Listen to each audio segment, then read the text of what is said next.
essa coisa do depoimento, né, do personagem ser criado a partir de uma visão de mundo autoral, que faz com que você, a partir do teu ponto de vista, represente uma ideia coletiva, mas você está, em primeiro lugar, se autorrepresentando, que é o que nós chamamos de depoimento, acabou se tornando, como já foi dito isso assim um pouco, numa matriz de trabalho. Porque é muito fácil um teatro que pensa politicamente ou quer pensar a sociedade, ele pode ter o risco, quando ele não é feito radicalmente, de ser moralista, né?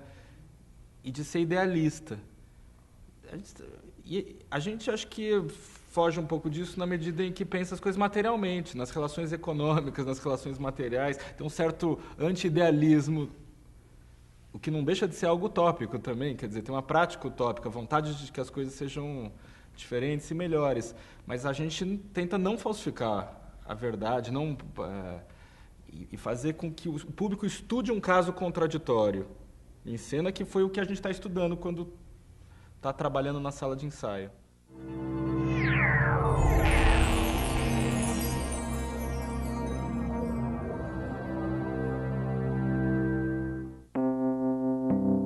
A gente começa no Arena, no Teatro de Arena, em 97, com o projeto Pesquisa em Teatro Dialético. E ali a gente percebeu que a importância de um espaço, que o espaço tem para uma companhia. Um espaço onde você possa exercitar, ensaiar, apresentar, fazer leituras. A gente também começou com um núcleo musical, um núcleo de publicação já, a Vintém foi lançada logo no início da companhia. E ali produzimos alguns experimentos, ficamos 2 anos no Arena, naturalmente que também nos influenciamos pelo legado do próprio Teatro de Arena, e foi um início muito produtivo, muito intenso, né? O que nos impulsionou para as outras experiências. Tanto que em 99, 2 anos depois, a gente já estava com um repertório de 4 trabalhos. O ensaio sobre o Latão, o ensaio para Danton, Santa Joana dos Matadouros e O Nome do Sujeito, onde se inicia uma experimentação de dramaturgia mais própria da companhia, né? O grupo, ao longo do tempo, ele se modifica pelos estudos que faz e se modifica também pelas plateias com as quais se depara. O envolvimento da companhia com movimentos sociais, por exemplo, a partir de Santa Joana dos Matadouros, levou a gente a uma nova etapa de trabalho. Desde o início, o Latão é marcado por uma certa disposição teórica. Isso não quer dizer que a gente fez teoria em cena, mas a gente sempre entendeu produzir teatro como uma coisa reflexiva, de algum jeito. Tanto que a primeira peça já se chamou de ensaio. Não era só no sentido do ensaio teatral, mas também do ensaio crítico. Quer dizer, uma peça que tem que pôr pontos de vista em choque e tem que criar um diálogo crítico com o espectador. O espectador vai lidar com um problema em aberto, com uma imagem que ele tem que ajudar a construir. Então, eu acho que essa perspectiva ensaística, teorizante, reflexiva, marca o trabalho do Latão. Não é à toa que a gente procurou associar o trabalho teatral, um trabalho teórico, através da publicação da Vintém. Eu sinto que o Latão se apropria de modo livre da tradição brechtiana, desse grande poeta alemão que é o Bertolt Brecht, reinventa um pouco alguns dos seus pressupostos, mas dentro do próprio projeto brechtiano, e tenta usar ele num contexto local brasileiro, e ao mesmo tempo pensando isso na relação com o mundo, né? Com representação nos dias de hoje. Ninguém engana ninguém. Então vamos ter uma relação aberta com o público. O público, ao contrário, tem que ser desenganado. O público tem que perceber que o teatro ali está em aberto e vai ser construído por ele. Aí essa opção de, nos primeiros trabalhos, pôr o espectador dentro do palco, olhando a caixa preta, vendo o cenário de perto sendo montado. Uma ideia que depois nos aproximou do Brecht, inclusive. Quer dizer, mostrar o teatro na sua realidade de teatro. Esse é um bom começo para o realismo. A realidade teatral vai ser exposta. E agora, acho que tem um outro aspecto que veio quando a gente foi para o Teatro de Arena. O Teatro de Arena está no centro da cidade de São Paulo. Ele já tem uma relação espacial da Arena. E a gente você sai daquele teatrinho e está na rua, perto da Boca do Lixo, uma zona degradada da cidade. A gente percebeu que o palco precisava dialogar com o que tinha ali naquela rua e nas ruas em volta. Então, essa relação ativa e simbólica com o centro da cidade de São Paulo também foi importante. Era preciso levar isso para dentro do palco de algum jeito.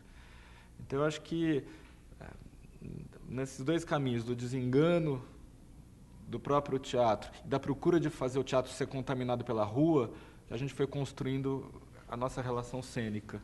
Para mim, que sou atriz, é que eu acho que a profissão do ator geralmente é relacionada, você vê em muitas poesias, em literatura e tal, é sinônimo ou um paradigma de trabalho alienado, né? Então, aquele que veste uma carapuça alheia e que trabalha para o prazer alheio, né? Aquele que está quase como uma prostituta, se vestindo uma persona que não é a sua e dando prazer para outras pessoas, né? Eu acho que na Companhia do Latão é exatamente o oposto disso o trabalho. Você tem que ser muito crítico e reflexivo, e você tem que pensar no seu prazer, assim, como fazedor do trabalho, assim. Você é alguém que trabalha, é muito solicitado para a gente, trabalho em dramaturgia, né? Muito pelas improvisações, e também dramaturgia em casa, né? De você ir para casa e escrever uma cena, trazer para a cena. Então, é o oposto do trabalho alienado. Acho que mais do que assim, ensinar a pedagogia teatral do Latão, a gente costuma dividir os processos. Assim. A comédia do trabalho foi um procedimento que foi acompanhado por cerca de 60 pessoas e que acompanhava um pouco da construção da dramaturgia, contribuíam com isso no campo da interpretação, cenografia e figurino, vídeo principalmente. Então, o que existe é uma interação. É claro que a gente tenta marcar alguns princípios de trabalho, mas é uma via de mão dupla, porque ao mesmo tempo que a gente faz as oficinas, e a gente costuma fazer as oficinas com todos os integrantes da companhia, nessa direção de cada um se apropriar cada vez mais do conhecimento que o grupo gera, a gente acaba também aprendendo muita coisa durante essas oficinas, porque a gente acaba experimentando muita coisa com as pessoas. Então, não é uma coisa unilateral, não existe uma pretensão de transmissão de conhecimento só do nosso lado para os demais. Eu dou bastante oficinas aqui dentro do Latão também, e eu acho que o que é a prioridade quando eu estou trabalhando numa oficina, quando a gente está trabalhando em conjunto, é deixar as pessoas felizes trabalhando. Parece uma coisa muito singela, muito ingênua de falar, mas não é. É muito difícil para um ator conseguir um estado de estar em cena tendo prazer com aquilo, sem se portar como uma mercadoria que precisa agradar constantemente, ser aplaudido e ser querido o tempo inteiro. Isso é um estado difícil para um ator conquistar, e é uma coisa que a gente trabalha, é o que o Ney falou. Nas oficinas a gente está trabalhando também coisas que a gente trabalha com a gente, né? Então, é encontrar um estado de estar em cena, tendo prazer, e tendo prazer que a reflexão sua como dramaturgo pode te gerar, tendo prazer em estar se relacionando com outras pessoas, encontrar prazer em estar em cena, sem se portar como uma mercadoria que precisa ter o aval dos olhos que estão vendo. Então, por exemplo, quando vem fazer a oficina do Latão, as pessoas já vêm com clichês de que elas precisam fazer cenas políticas. Não, você precisa fazer uma cena que te interessa. Tem que ser uma cena que você acredite no que você está fazendo e que te dê minimamente um prazer. A outra coisa que a gente sente necessidade é pelo fato da gente trabalhar numa linha de teatro épico e as pessoas reconhecerem isso muito forte, é que isso venha de uma maneira cheia de clichês, assim, né? Então, que o ator precisa ser insensível. Então, que ele precisa entrar em cena narrando, pondo a cabeça para cima e contando uma verdade maravilhosa para as pessoas. Isso é uma coisa que a gente tem que desmontar. Você tem que estabelecer uma relação com a outra pessoa sincera, honesta, e dessa relação que vai partir o que você vai dizer. E, assim, isso é uma coisa que a gente enfrenta quando a gente vai dar exercícios épicos, por exemplo. Se você pensar que o Brecht, quando escreveu teorias de interpretação épica, teorias do teatro, interpretação tem mais neblinas, assim, no que ele fala, né? Mas tem muito na poesia dele, a gente encontra muito do que ele espera de um ator. Eu acho que uma coisa que tem a ver com esse modo de pensar a pedagogia, isso se reflete nos trabalhos do Latão. É curioso porque ao longo desses anos a gente formou um público animado, que nos acompanha, assim, a gente pode se orgulhar de ter casa cheia nos espetáculos. No entanto, muitas vezes a gente traiu esse público, do ponto de vista de que ele esperava uma coisa e ele viu outra. Porque mesmo o Latão nunca configurou uma fórmula de acerto. A gente fez o espetáculo em função do desejo de relação que a gente tinha com o assunto, ou da relação que a gente estava estabelecendo com as pessoas que estavam no grupo. Isso encaminhava o processo para um lado muito diferente. Então, o sujeito, às vezes, ficou encantado com a Comédia do Trabalho, que era um espetáculo popular, vivo, e que a gente adora fazer até hoje.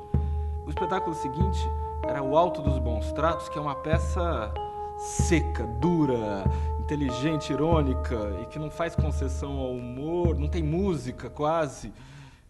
E depois vem o Mercado do Gozo, em que você não sabe onde está o narrador, a peça está narrando, o ponto de vista narrativo oscila. Então, isso que, na verdade, não é uma incoerência, é uma coerência com a vontade de relação nova e do aprendizado constante. Mas ele trai um pouco um modelo, o próprio modelo do Latão.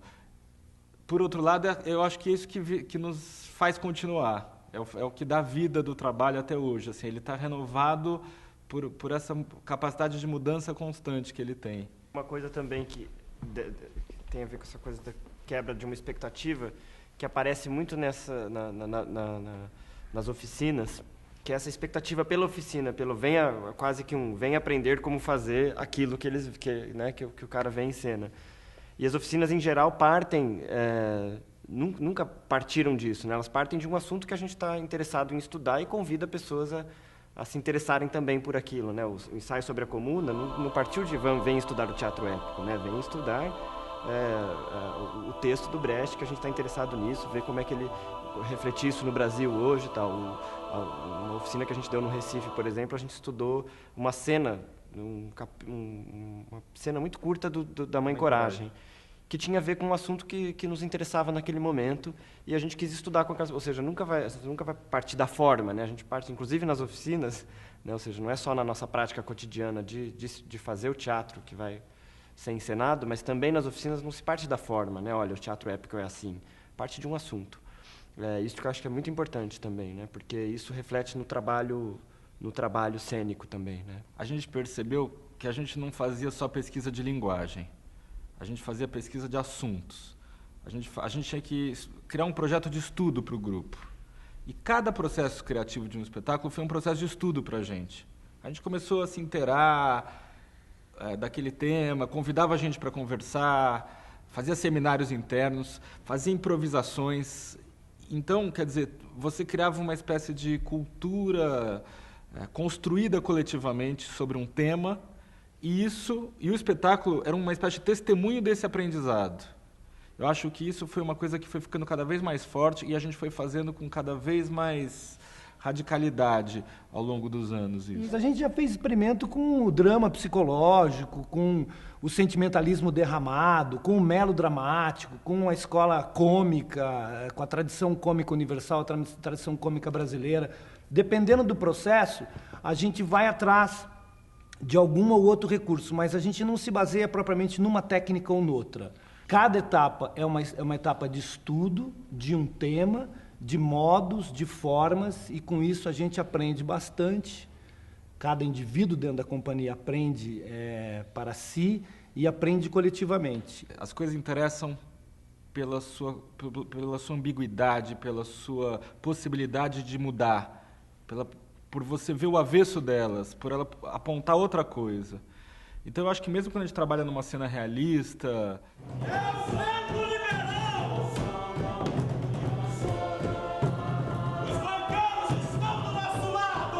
Tem uma base realista, acho que em tudo que o Latão faz, e esse realismo às vezes pode ser muito estilizado, mas seja num extremo de aparência mais realista, ou seja numa técnica muito codificada que possa aparecer em cena, nos dois extremos você tem cena contraditória. Você vê aquilo e aquilo desencadeia uma mudança. A gente tenta experimentar o oposto para ver desses choques o que de diferente aparece para nós. Há um inconformismo constante, tanto no campo da dramaturgia, quanto no campo estético, quanto no campo da interpretação, o que gera uma não acomodação, por assim dizer, e com isso a gente tenta não se copiar a si mesmos, né? Interessa discutir a psicologia de uma personagem do ponto de vista da sua situação de classe, da sua situação histórica. Acho que esse vínculo sempre surge nos nossos debates. Assim. A gente está ensaiando uma peça e pensando no todo da história dela. Quer dizer, o ator não pensa isoladamente o papel dele, ele pensa na relação com os outros papéis. E veio a madrugada. Quando eu entrei no Latão, eu estava passando por um momento de uma relação muito intensa com a universidade, com a pesquisa. E isso trazia um certo incômodo, né? Eu pesquisava a questão da música no cinema e eu estava bastante incomodado com a relação, com o tipo de relação que se instaura entre música e cinema e o tipo de história que se cria a partir da interferência que a música faz ali. Eu acho que era um incômodo que o grupo tinha também, né? Ou seja, como você utilizar uma música em cena sem falsificar as relações, sem deixar com que... sem dar ao espectador o poder de negociação. A música, acho que ela tem um poder de sedução muito grande. Né? E é muito fácil, com a música, você seduzir o espectador por um ponto de vista sem que ele consiga negociar com o que está lá, né? Sem que ele consiga debater com o que está lá, ou seja, tem uma postura crítica, e aí ela deixa de ser política, né? Porque não tem volta, ela para ali, né? Ela para na planificação que ela está dando do assunto. E a gente encontrou vários caminhos para isso, né? Para inserir a música em cena de um modo que ela despertasse uma dúvida, que despertasse um incômodo, que despertasse... acho que cada caso, cada peça, ela acaba tendo uma cara um pouco diferente por conta disso, porque o assunto é outro, né? A gente está lidando com assuntos cada vez de uma família, às vezes, muito parecidas, né? A questão, acho que, da luta de classes está sempre muito presente no trabalho do grupo, de pensar o Brasil, né? Acho que é algo que vem sendo... O Brasil é algo que vem sendo interesse do grupo nesses últimos anos, de forma cada vez mais específica, né, e intensa, né? E como que a música se coloca ali em cena para não só para construir, para ilustrar a narrativa, mas também para colocar esses assuntos em debate. E eu digo a música não só a palavra, né, a canção, mas a relação dela com a melodia, né, a maneira como esses elementos se articulam para que você coloque um problema em cena e não algo já pronto e acabado, assim.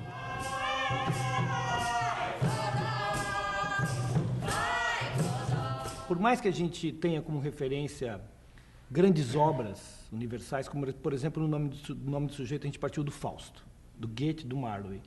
A gente sempre se fez a pergunta qual é a relação que nós, pessoas, indivíduos que vivem nesse tempo, têm com isso.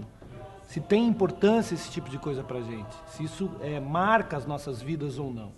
A partir do momento que a gente começa a perceber que uma coisa reflete na outra, o tema reflete na gente, as nossas expectativas e experiências também estão contidas num determinado tema, acho que a gente se apaixona mais e aí pode fazer uma coisa mais interessada. Eu não sabia.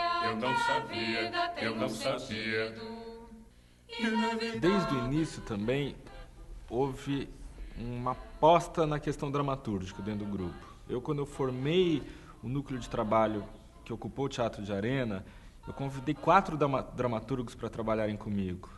Um deles, que foi o Márcio Marciano, foi meu parceiro de dramaturgia por muitos anos. A partir daí, a gente foi desenvolvendo dentro do grupo uma espécie de exercício cotidiano de dramaturgia.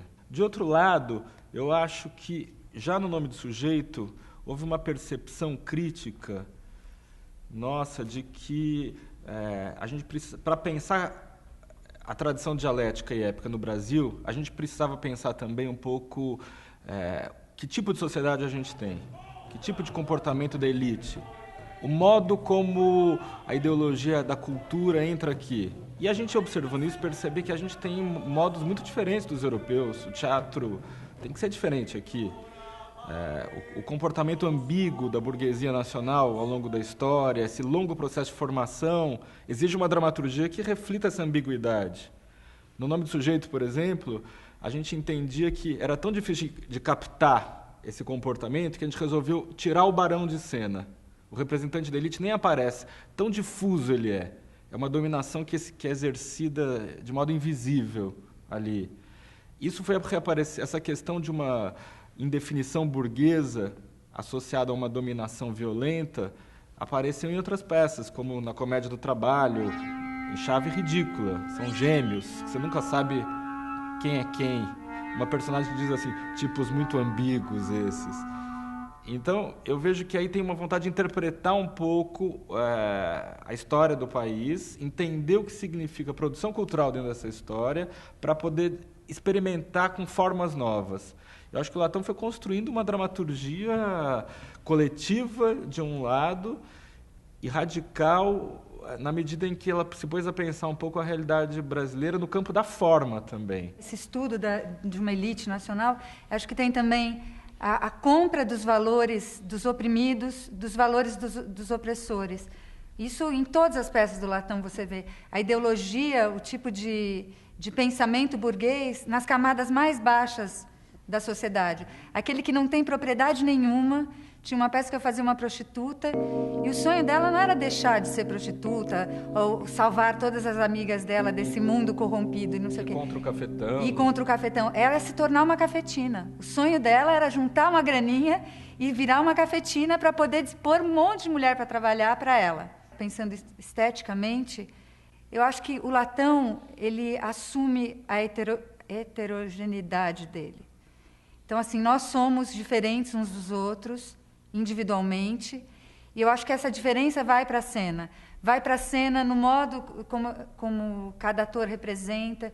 Não tem uma unidade. Eu acho que o Sérgio, como diretor, é muito interessante nesse sentido, porque ele não tenta homogeneizar a interpretação. Não tem um padrão, não tem um ator que é o guia para que as outras pessoas imitem, por exemplo, que isso é muito comum em teatro. A respeito dessa especificidade do assunto brasileiro e como que a gente busca resolver isso na dramaturgia. Acho que existe uma tendência, quando você pensa nessa especificidade, em incorporar elementos da cultura popular. Assim. Acho que tem uma peça que trouxe essa pergunta para a gente de forma muito forte, que foi o Equívocos Colecionados, né? Como inserir esses elementos da cultura popular, porque a gente corre sempre o risco desses elementos se tornarem por demais reconhecíveis e conforta o espectador, né? Deixa ele, esse é o campo que eu conheço, aqui eu me sinto confortável. E no campo da música isso é uma pergunta muito forte, né? Como inserir esses elementos da cultura musical brasileira em cena?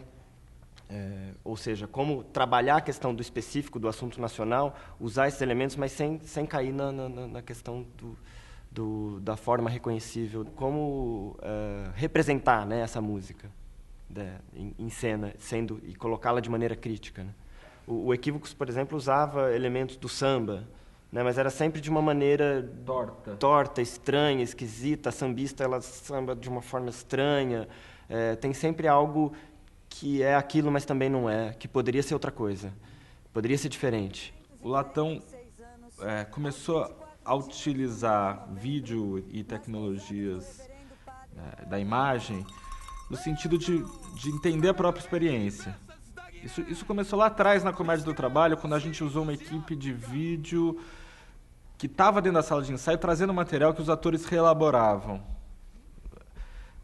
Depois a gente começou a fazer documentários sobre o próprio processo, porque a gente percebeu que a gente conseguia documentar melhor do que alguém que não estava dentro, na medida em que a gente podia revelar um pouco, tentar fazer na forma da imagem algo contraditório também. Faz 2 anos, a gente resolveu montar o Círculo de Giz Caucasiano, um texto do Brecht. Voltar ao Brecht depois de muitos anos distante dele. E só fazia sentido essa peça para a gente se ela pudesse discutir a questão da propriedade no Brasil, da questão rural no Brasil. E a gente já tinha algum trabalho com um grupo chamado Filhos da Mãe Terra, ligado ao MST, e queríamos que eles participassem do espetáculo de algum jeito. E então a gente pensou, bom, é a chance de fazer um filme, vamos fazer um processo cinematográfico que reflita um processo teatral de aprendizado e troca com esse grupo ligado ao MST. E essa experiência de vídeo, esse curta-metragem, era o prólogo no teatro, né? Então ele vinha como um corpo estranho, ele não assumia que ele estava na fusão das linguagens, eram duas linguagens estranhas contrapostas no início do espetáculo. Isso acendeu na gente a vontade de ir adiante nessa história. Quer dizer, hoje está no horizonte do projeto do Latão fazer cinema também. A gente fez recentemente uma experiência chamada Entre o Céu e a Terra, que é um filme que é musicado pelos atores ao vivo. Então a gente inverte um pouco. A imagem cinematográfica é objeto do palco. A plateia vai poder manipular um pouco e não ser manipulada. Hoje, com essa questão da tecnologia mais acessível, você tem condições de trabalhar de modo mais livre. É um pouco para onde está. O próximo espetáculo do Latão, pode ser que mude o plano, mas até o presente momento, a ideia é que tem um filme, quase um longa-metragem dentro do espetáculo, que vai ser parte desse conjunto de atividades cênicas que vão ser oferecidas ao espectador. E ela se levantou. E ela se levantou. E ela se inclinou. E ela se inclinou. E ela o tomou nos braços. Caiam fora! Estou falido! As fábricas Lennox fecharam!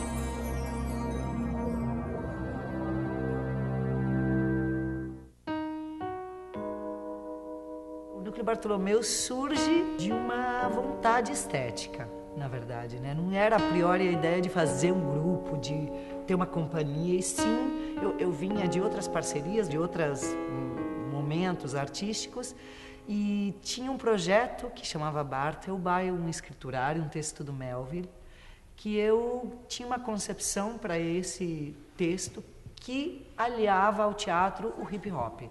A única maneira que eu vislumbrava fazer aquele espetáculo era com a sonoridade das ruas, com essa potência que o hip-hop tem de trazer a rua para dentro da cena. Eu imaginava que o hip-hop, a cultura hip-hop, todos os seus elementos poderiam estar trazendo esse frenesi urbano para dentro da cena.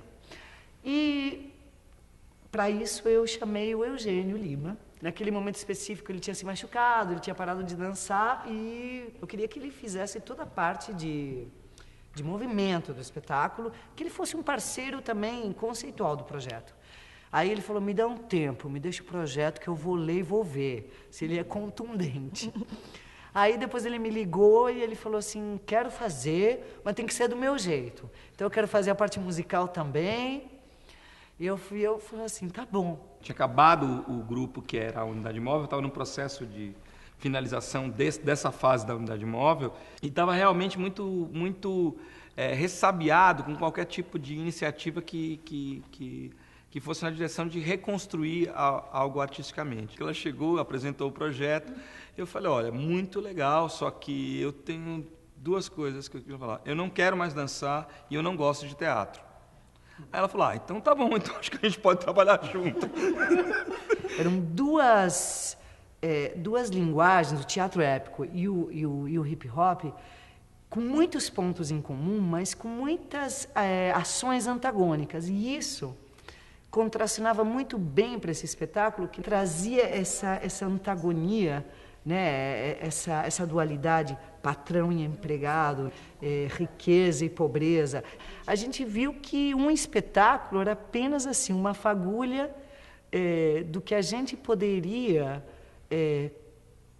conquistar e descobrir com a potência dessa linguagem. Ela se abriu para nós como um livro de folhas que a gente poderia estar desenhando e coisas que estavam se abrindo como uma linguagem urbana, uma linguagem que possibilitava a gente falar de uma cultura popular urbana, nascida das ruas, nas frestas de concreto, dessa inoperância da cidade, mas que acaba se transformando em obra, em poesia e embelezando um cotidiano que às vezes parece tão inóspito e tão duro e tão rígido. Então foi um momento que hoje eu olho, um momento muito mágico em condições que eu chamaria hoje de profundamente precárias, condições de trabalho precárias. A gente trabalhava numa escola, né, mas a gente tinha uma vontade e realmente a linguagem ela ia se formando sem preconceitos, porque eu tinha construções muito claras do que eu achava que era a entrada do hip hop em diálogo, mas quando ele juntava com essa proposição estética, ele criava automaticamente uma outra coisa. Tudo isso, quando juntou com a linguagem, ele criou uma coisa muito potente que a gente não sabia nem como definir. E esse não saber como definir impulsionou a gente em direção à formação de um grupo. E eu me dei conta que com 23 anos, quando o grupo começa, né, o processo do Bartolomeu, eu já era atriz, fazia algumas coisas, mas claramente o meu processo como atriz, como pessoa, inclusive, como pensamento político, social, se deu dentro do Bartolomeu, né? A Cláudia tem uma coisa muito legal que ela fala, esse é o grupo dos nossos sonhos. Quando eu cheguei era mesmo, né? Tinham a Lavínia, a Cláudia, a Lua, o Eugênio, pessoas de diferentes lugares, o Julinho, né? Diferentes escolas, cada mais maluco que o outro, trazendo coisas totalmente diferentes. Você vai brigar, vai perder a cabeça. Mas não posso fazer o que você deseja. O amor se perdeu, se foi, acabou. A gente criou conceitos como a ideia do depoimento, porque era uma estrutura prática, de a gente poder tentar defender as personagens. Posteriormente, a gente vai colocar a ideia de um ator MC, porque ele tinha que fazer as duas funções mesmo. A ideia de uma linguagem que rompesse a cena, às vezes em antagonia, às vezes corroborando com a proposta cênica, porque isso era o que era necessário. Dentro desse processo, eu me formo ator, a Lua Gabanini se forma DJ e a Roberta se forma MC dentro do Núcleo Bartolomeu. E essa linguagem entre música, cena, teatro, atitude política, reflexão sobre o Brasil, né, que a gente também acaba depois encontrando o nosso macro tema, que é o Brasil, a gente não sabia disso. A gente encontra isso na cena. O processo sempre deu espaço para fazer para todo tipo de trabalho, para todo tipo de vontade, de sonho de cada artista aqui. Porque, acima de tudo, é um coletivo de artista, né? Porque o Eugênio veio, né, da área da dança, da música, a Cláudia, uma atriz, né, em potencial, né? A Roberta também se formando, o Julinho era um grafiteiro que entrou nesse campo da cenografia.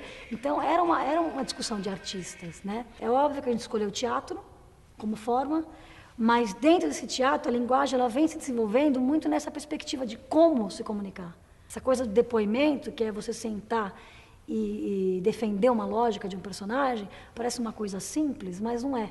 Porque você tem que sentar e você tem a sua lógica, que já está toda impregnada, e você tem que defender aquela lógica. Durante alguns anos da minha vida, eu quis ser Paquita. A gente ficava madrugadas lendo Deleuze na casa da Cláudia, ensaiava das 2 às 10, e às 10 para casa da Cláudia ficava até 4 da manhã lendo Deleuze, e às vezes não entendia direito, e ficava lá. Então foi muita informação ao mesmo tempo. No Bartolomeu, a gente vem desenvolvendo essa linguagem do ator MC, né? Hoje que me pergunta, você é atriz? Eu falo, eu sou atriz MC. Não, atriz e MC, não. Atriz MC. Como teatro, hip hop, não é teatro e hip hop. É uma coisa só. Atriz MC. Ah, então você canta, né? Você pega e faz o rap lá. Também faço isso. Mas o ator MC quer dizer muito mais que isso. Assim, a característica do épico, né? Da escola do teatro épico e do MC, que é a questão que a gente fala aqui sempre da autorrepresentação. Que nada mais é que eu conto a minha história, não preciso que ninguém a conte por mim. Né? Eu sei, porque eu estou aqui, eu tenho consciência de classe, os trabalhadores lá no Agitprop, ou lá no Brecht, ou um MC que canta em primeira pessoa sempre, fala meu nome é Taíde, ou o Rapinho de se eu estou com o microfone é tudo no meu nome. Ninguém escreve uma letra para um MC cantar, um MC do hip-hop mesmo. Ele canta sempre em primeira pessoa porque ele está contando a história dele, fazendo trazendo o ponto de vista dele. Isso te obriga a desabrochar, abrir um olhar crítico, abrir um olhar observador, a ter opinião, a ter um posicionamento sobre as coisas, né? Então, muito importante nesse lado. E, por um outro lado, tem a coisa estética e formal também, que foi aqui onde eu desenvolvi a coisa com a métrica, a coisa com a rima, a coisa do MC mesmo. Quando a gente se depara com o hip-hop, a gente se depara, na verdade, com os 4 elementos, né, que se denominam hip-hop, que é o DJ, o grafite, o MC e o b-boy, ou o big girl. A gente fala muito MC porque o ator está colado a esse MC o tempo inteiro, né, que é o mestre de cerimônia, né. Quando o DJ está tocando, lá com seus 2 tocadiscos, e tem o público dançando, ele precisa de um interlocutor. Ele põe alguém entre ele e a pista para poder fazer a interlocução. Esse mestre de cerimônias, esse é o MC. Toda época na história, essa figura do mestre de cerimônias, do arauto, ele aparece como porta-voz da necessidade de um povo. E se você pegar e estudar historicamente, você vai ver em cada momento histórico essa figura aparecendo. E o rapper, né, o MC da cultura, ele se torna realmente o porta-voz da cultura popular urbana. O Acordei que Sonhava foi o sonho posterior, né? O acordar depois da noite de núpcias, que tinha sido Bartolomeu. Qual seria esse projeto de continuidade, né? Eu sonhei que eu tinha que ler A Vida é Sonho com eles. A Vida é Sonho destacava um personagem, né, que era o Segismundo, e que para nós ele seria o primeiro MC, né, o primeiro representante da periferia ou dessa cultura que se utiliza do ritmo e da poesia numa situação limite para se autorrepresentar e com isso se colocar ao mundo, como uma das metáforas contidas nessa obra, que na verdade a gente foi longe em várias coisas.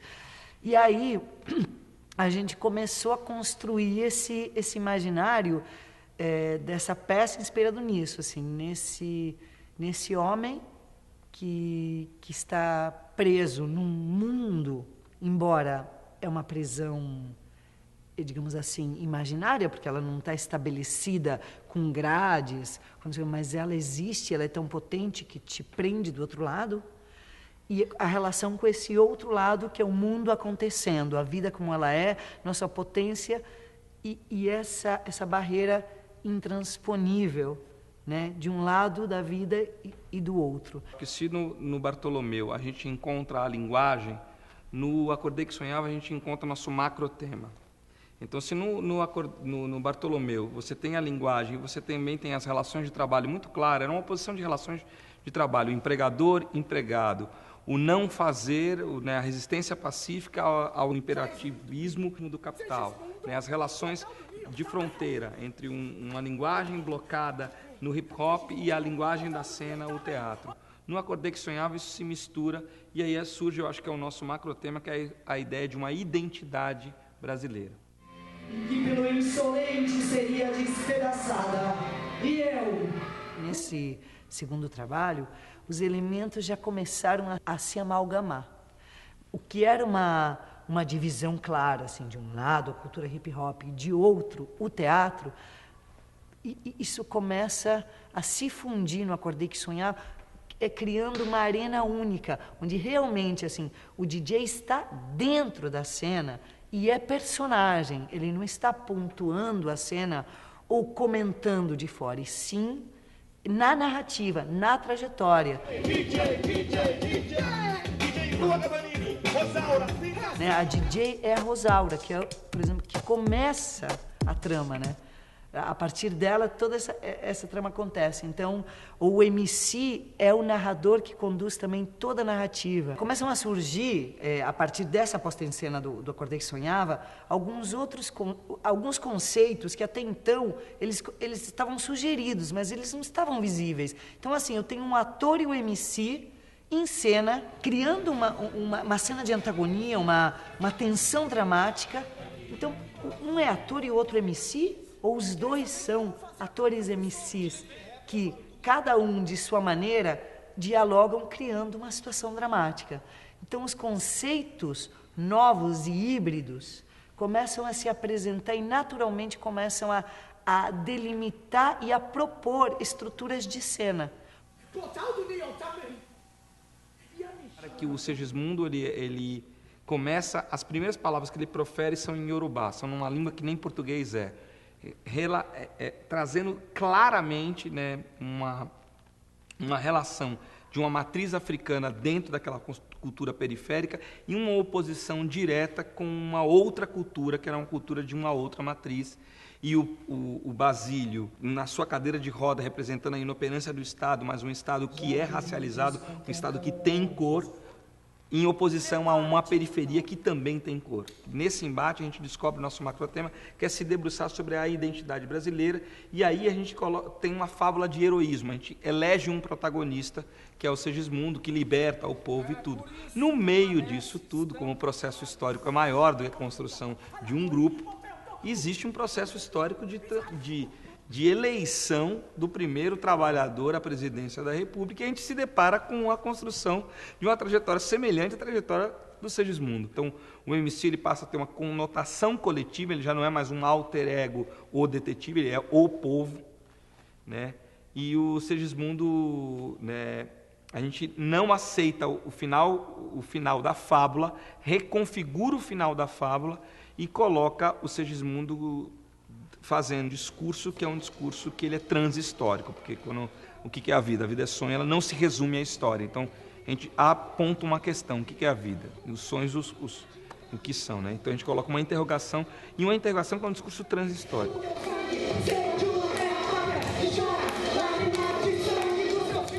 Depois do Bartolomeu, teve uma relação aí muito próxima, principalmente com a Companhia São Jorge, porque a Georgette tinha dirigido o Bartolomeu, e surgiu a possibilidade de uma ocupação no Arena, e pensamos numa coisa coletiva. O Acordei que Sonhava surgiu lá, nessa ocupação.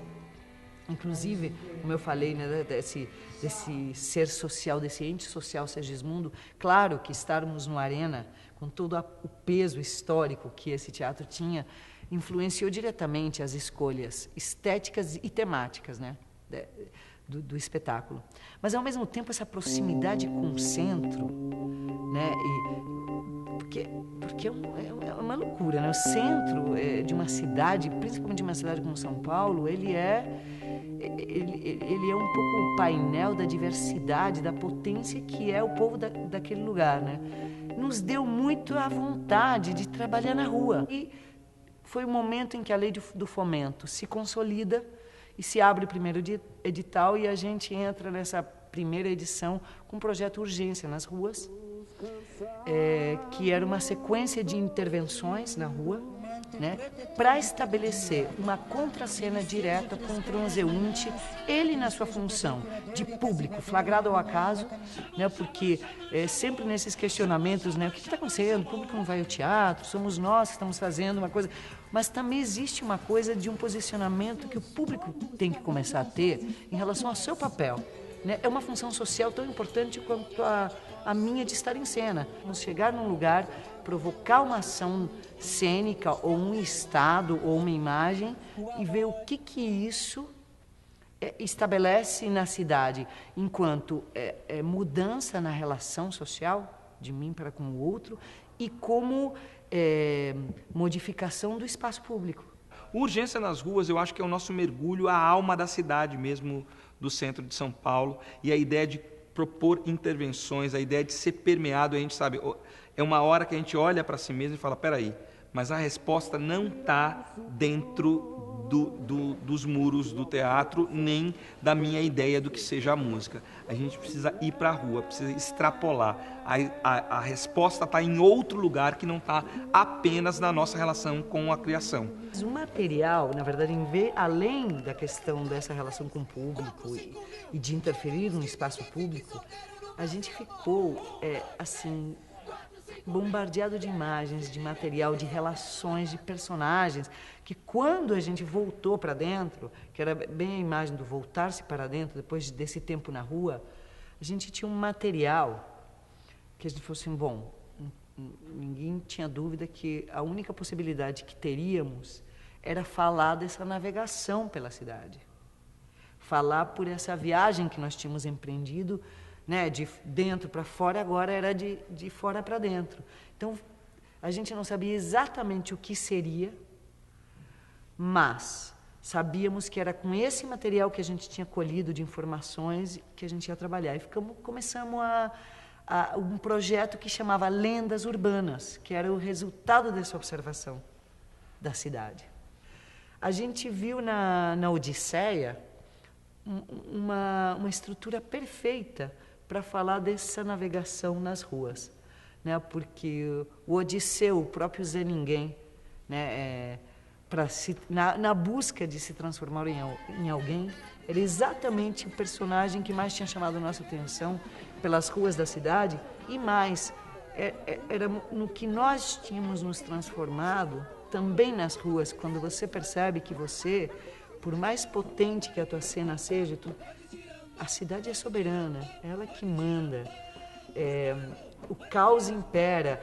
E começamos a fazer um paralelo de cada estação que Ulisses percorreu, dentro da narrativa mítica, com as estações que nós tínhamos percorrido pelas ruas e outras que foram aparecendo, né, no meio do processo. E chegamos ao espetáculo Frátria Amada Brasil, pequeno compêndio de lendas urbanas, que foi esse resultado dessa peregrinação pelas ruas da cidade. O público é soberano, então há uma ideia de uma soberania. Ao mesmo tempo, como falar de um campo público numa cidade que cada vez mais está sendo privatizada? Como falar de um campo público numa cidade que cada vez mais está amedrontada e que o espaço do diálogo das diferenças cada vez menos ocupa espaço? Então, a mitologia urbana, a mitologia grega, isso vai se permeando no nosso trabalho e discursos transhistóricos que vão aparecendo, até chegar no desdobramento posterior, na Odisseia, que aí esse protagonista é reduzido à condição de ninguém. Então, ao invés de uma opção pelo heroísmo, né, revolucionário, a gente, nesse mesmo processo, a gente muda a revolução dentro do espetáculo. A revolução, que era uma mímese de uma revolução armada, passa a ser uma revolução artística, chamando a estética para a política e não o contrário.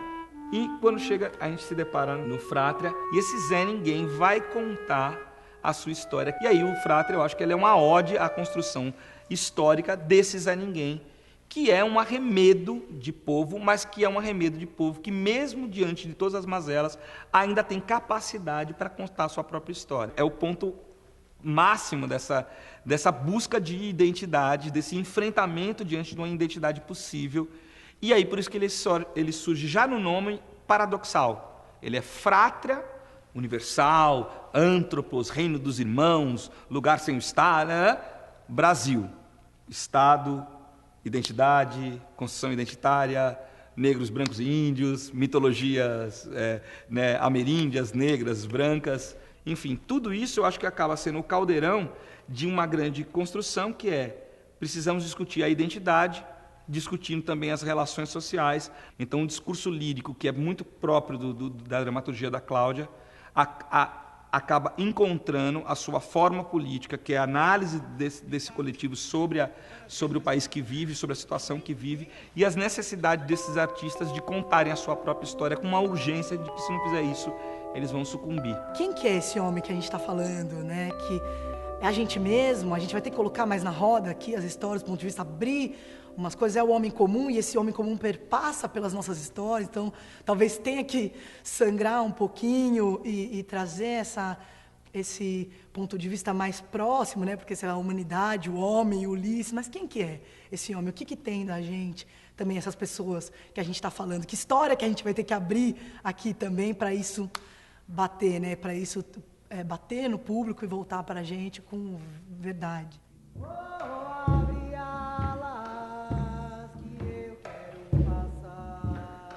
Ele é o início, isso sim, eu acho que dessa descida aos infernos, no sentido de descobrir uma origem para além do depoimento pessoal, para além da estrutura, da ideia sobre a qual eu me formulei dentro da linguagem.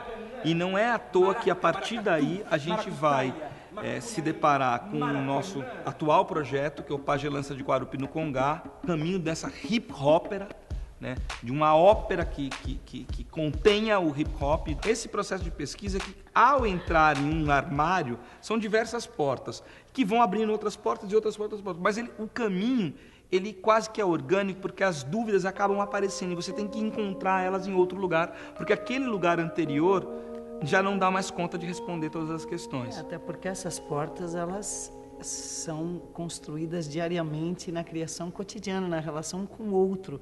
Então, a diferença, né, de uma pesquisa fechada dentro de uma sala é que você vai criar uma outra coisa e você vai ter que se depurar para estar criando isso, porque é a tua crise em relação à crise do outro diante daquilo e tudo que isso abre, né? Que a gente sabe que um mergulho sempre gera, em primeira instância, uma crise pessoal para que você possa revelar essas coisas que vêm junto com o conteúdo do que você vai evocar.